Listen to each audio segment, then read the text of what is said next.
lembaga kepresidenan. Bagaimana Anda merespon tawaran solusi itu? Ya, ini kan berangkat dari kasus PHPO ini. Sebenarnya di undang-undang yang ada sekarang ini ada kewajiban dari pemerintah daerah sampai kepada aparat desa untuk melakukan kebijakan maupun tindakan yang menguntungkan dan merugikan yang lain. Itu sebenarnya standar umumnya. Memang menjadi sangat sulit kalau menjadi sangat detail. Sebenarnya dengan standar umum itu sudah sangat cukup bagi lembaga peradilan untuk memberikan putusan apakah tindakan pemerintah, tindakan aparat negara menguntungkan atau merugikan pihak lain. Itu kan bisa dilihat. Jadi saya sebenarnya sangat tidak puas dengan putusan itu, terutama pertimbangan-pertimbangan yang pertama tadi disampaikan oleh Bang Todung. Pertimbangan mengenai prosedur pendaftaran dari Gibran tidak dipertimbangkan secara mendalam dari intensi awal. Dari putus 90, kemudian prosesnya yang dipermudah, hanya masalah constraint waktu diabaikan prosesnya, kemudian dilanjutkan dengan pelanggaran-pelanggaran yang ada. Sebenarnya bisa dinilai dari satu kesatuan ini hakim bisa mengambil kesimpulan. Tapi hakim rupanya memiliki standar yang sangat sederhana sehingga ini tidak dipertimbangkan secara mendalam. Kemudian yang kedua, sama halnya tadi, sama-sama melihat ada pelanggaran, ada masalah, tapi ini dibiarkan. Kemudian yang satu, ini tidak bisa dibiarkan. Harus diputuskan saat sekarang. Jadi saya kira ke depan ada dua.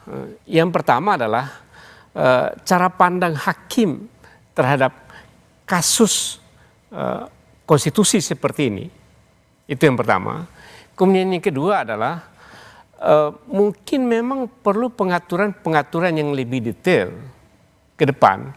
Bagaimana sebenarnya posisi presiden ketika menghadapi proses PHPU dan seluruh aparatnya ada ke bawah, termasuk ketika dia menjadi presiden, incumbent. Jadi apalagi yang bukan incumbent. Jadi memang perlu pengaturan lebih detail ke depan mengenai hal ini. Saya kira pelajaran yang kita dapatkan dari putusan ini, ya, ini sudah selesai, kita harus hormati bersama. Tetapi catatannya adalah jangan sampai karena putusan ini standar etik dalam proses demokrasi kita menjadi sangat rendah. Oke, baik. Bang Oto, ada dua isu. Etik, majelis etik, dan RUU kepresiden. Gimana opini Anda soal itu? Kalau itu saya pikir sudah dijelaskan tadi oleh setuju aja soal itu ya. Tapi yang ingin saya sampaikan sebenarnya adalah bahwa Mahkamah Konstitusi ketika dia membuat suatu putusan yang progresif menurut mereka harus juga mempertimbangkan kemanfaatan dan situasi. Ya, karena gini ya, terus terang aja putusan ini kan terlihat sementara kan menguntungkan pasal 01, 03 ketika dinyatakan eksepsi ditolak.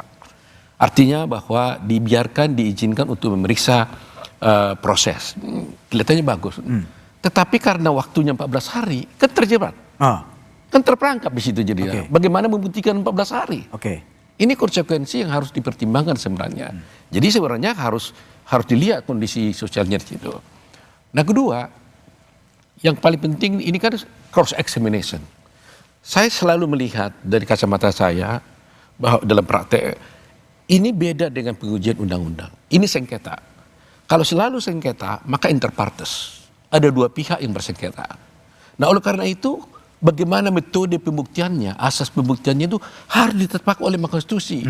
Sehingga apakah prinsip beyond reasonable doubt atau actore incubit probatio itu betul-betul bisa diterapkan enggak? Tapi Pak Arief kemarin dalam pertimbangannya mengatakan kalau tidak sepenuhnya berlaku katanya actore incubit probatio, karena kalau pokoknya memang penggugat harus membuktikan dalilnya.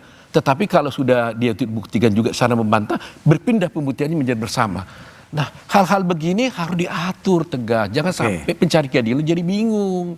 Gitu loh. Itu yang harus kita pikirkan. Kembali ke kalau Bang Mulya, gimana sih Anda memaknai tadi pesan majelis etik dan lembaga kepresidenan itu hanya dianggap sebagai opini di koran aja gitu, nggak mempunyai dampak perbaikan terhadap negara bangsa ini? Saya melihat etika itu sangat penting. Ketika Romo Magnis Suseno memberikan keterangan ahli di Mahkamah Konstitusi, dia dengan sangat elegan mengatakan bahwa banyak sekali pelanggaran-pelanggaran etika yang terjadi. Baik itu pada tingkat KPU, dan kalau kita mau lebih jauh lagi pada kehidupan kita berbangsa dan bernegara. Tapi saya tidak setuju sebetulnya kalau kita ingin membuat mahkamah etik. Saya tetap melihat Mahkamah Konstitusi itulah tempat untuk menegakkan konstitusi dan sekaligus menegakkan etika. Oke. Nah, oleh sebab itu pendidikan etika ini menjadi sangat penting, ya, termasuk untuk hakim-hakim MK. Nah, tapi yang paling penting adalah walaupun kita tidak di zaman Orde Baru, kita ini tetap berada dalam pemerintahan yang saya sebut eksekutif heavy. Kekuasaan presiden itu sangat dominan.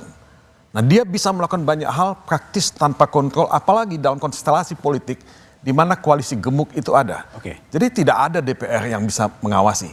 Nah, dalam konteks ini, rancangan undang-undang kepresidenan itu betul-betul harus detail, harus sangat rinci, membuat batasan-batasan kepada presiden dalam melaksanakan tugas-tugas kepresidenannya, baik pada masa kampanye maupun sebelum kampanye. Dan juga kita kan ada waktu, nih Bung Budiman, Pilpresnya selesai seperti sekarang ini bulan April. Dia masih menjabat sampai Oktober.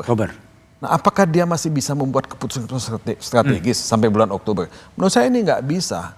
Dia harus tahu diri dan menurut saya dia harus bisa membantu mempersiapkan pemerintahan yang baru. Oke, baik. Zainal Arifin Muchtar, kalau RUU Kepresidenan dipandang penting, siapa yang harusnya mengambil prakarsa politik? Memang biasanya, ya, kalau kita lihat kalau itu undang-undang yang mengatur soal presiden, biasanya yang harus inisiatif adalah DPR. Oke.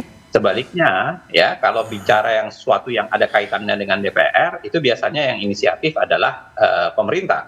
Itu untuk menjaga checks and balances sebenarnya. Bahwa praktiknya berbeda itu soalan lain. Praktiknya kan seringkali ya dibuat oleh mereka sendiri, bahkan kemudian saling tukar di penghujung jalan kan. Itu kan terjadi berkali-kali dalam proses legislasi kita.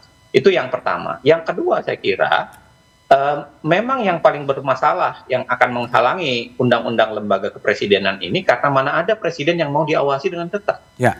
Ini soal pilihan rasional choice sebenarnya di kepala politisi bahwa yang menguntungkan dan rasional buat dia itulah yang akan dilakukan. Makanya dalam titik ini saya mengharapkan betul sebenarnya lembaga legislatif atau parlemen atau DPR yang mengambil porsi cepat. Nah, masalahnya adalah seberapa kuat parlemen ini bergantung sama seberapa corak oposisi bisa ada. Biasanya dalam sistem presidensial, Bang Budiman, kalau oposisinya, kalau koalisi pemerintahan itu 50-60%, itu relatif presidensialnya masih bisa berjalan efektif.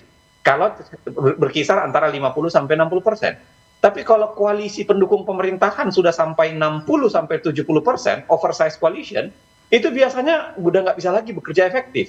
Apalagi dalam kasus Indonesia, ya, itu koalisinya 70-80% pendukung pemerintahan.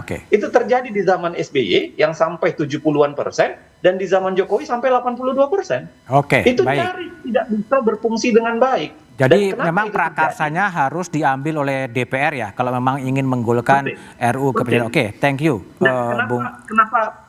Satu terakhir, Bang Budiman, kenapa koalisi oposisi itu tidak berjalan? Karena tidak ada insentif memadai untuk oposisi. Insentif bagi oposisi. Kita tidak memberikan insentif apa-apa untuk oposisi sehingga menjadi oposisi itu seakan-akan menjadi posisi kalah dan hina dalam pemerintahan. Baik, Bung Uceng. Terima kasih telah bergabung di Satu Meja The Forum. Jadi Bung Hamdan, makasih, Bang Oto, makasih, dan Bang Mulya, terima kasih.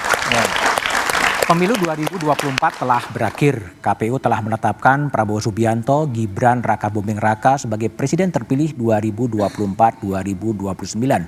3 hakim MK memberikan catatan soal melemahnya etik dalam kehidupan berbangsa dan bernegara. Pelemahan rule of law dan rule of ethic jadi pekerjaan rumah pemerintahan baru agar bangsa ini tak terjebak dalam kubangan krisis etika berkepanjangan. Demikian Satu Meja The Forum malam ini. Sampai jumpa pekan depan. Selamat malam dan terima kasih.